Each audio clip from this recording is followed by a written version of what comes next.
Bu tablolar yabancısı olduğumuz şeyler değil. Seçim döneminde de, önceki seçim dönemlerinde de benzer saldırılara maruz kalmıştık. Çok yoğun bir şekilde partimizin, arkadaşlarımızın hedef gösterilmesinin olumsuz bazı sonuçlar doğurabileceği yönünde zamanında ikazlarda bulunmuştuk. Siyasetin dilinin böyle olmaması gerektiğini söylemiştik. Bu olay henüz çok taze. Sebebi nedir? Yapan kimdir? Ne amaçla yapmıştır? Arkasında hangi güçler vardır bilmiyoruz. O yüzden ben bu olayın özeline ilişkin bir şey söylemek istemiyorum. Şu anda söylemek için erken. Emniyet ve adliye işini yapıyor. Umarım işini eksiksiz yapar. Bu olayın arkasında her kim varsa bütün yönleriyle bu olayın bir an önce açığa çıkmasını istiyoruz. Fakat şunu biliyoruz ki bizim toplumda iyilik tohumları ekmemizden, kardeşliği sağlamlaştırmamızdan rahatsız olan bazı insanlar var. Tarih boyunca da toplumu ıslah etmeye, toplumun maneviyatını yükseltmeye çalışanlardan rahatsızlık duyanlar hep olmuştur. Hep var ola gelmiştir. Bundan sonra da bunlar var olacaktır. Türlü türlü yöntemlerle bizi durdurmaya çalıştılar. Durdurmaya çalışıyorlar. Bundan sonra da durdurmaya çalışacaklardır. Önümüze fiziki engeller koymaya çalıştılar. Önümüze yasal engeller koymaya çalıştılar. Zaman zaman damarımıza basıp bizi meşru dairenin dışına çekmeye çalıştılar. Hiçbirisi kar etmedi, sonuç vermedi. Bu kez arkadaşlarımıza yönelip fiziken ortadan kaldırmaya çalıştılar. Daha önce de oldu. 2015'te oldu, 2014'te oldu. 14 Mayıs seçimlerinden önce yine bu bölgede Mersin adayımızın seçim bürosuna bombalı saldırı yapıldı. Seçim standımızda bekleyen kardeşlerimize silahlı, bıçaklı, sopalı saldırılar oldu. O gün yeterince güçlü bir tepki verilebilseydi belki bugün daha acı olan bu hadiseyi yaşamayacaktık. Umarım bir daha yaşanmaz.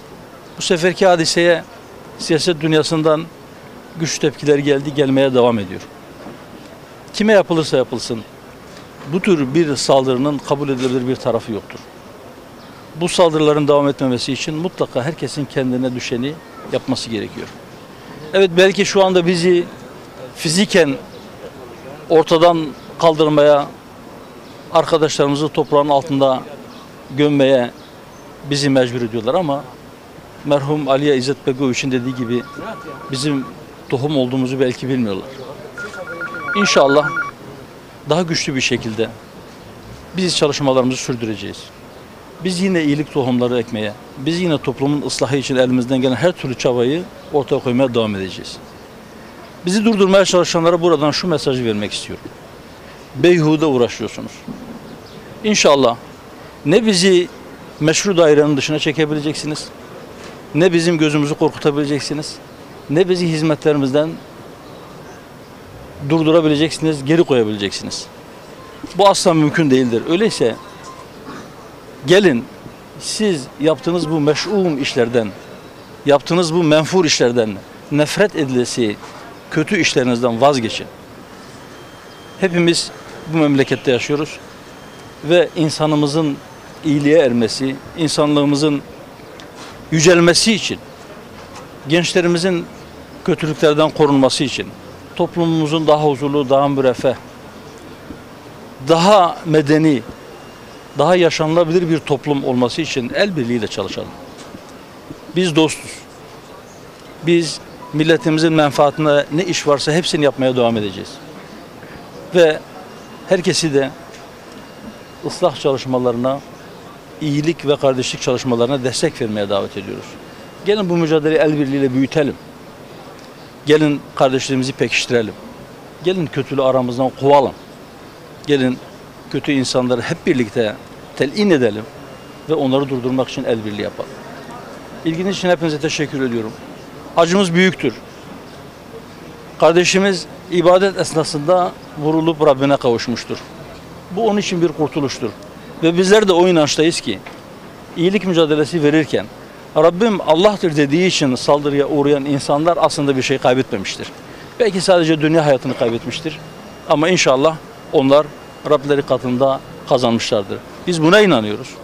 Ve inşallah bu kardeşimizin bu şehadetinin bereketiyle bizim gücümüz artacak. Bizim mücadele azmimiz bilenmiştir. İnşallah daha iyi şeyler, daha kısa zamanda, daha büyük çabalarla devam edecektir ve sonucu alacağız inşallah. Bizi yolumuzdan alıkoyamayacaklar. İyilik galip gelecek. İnşallah güzellik galip gelecek ve biz bu tohumları büyütmeye devam edeceğiz. Hepinize teşekkür ediyorum. Hepimizin başı sağ olsun. Adana'nın başı sağ olsun. İyilik tohumları ekmeye çalışan herkesin başı sağ olsun. Allah hepinizden razı olsun. Teşekkür ederim.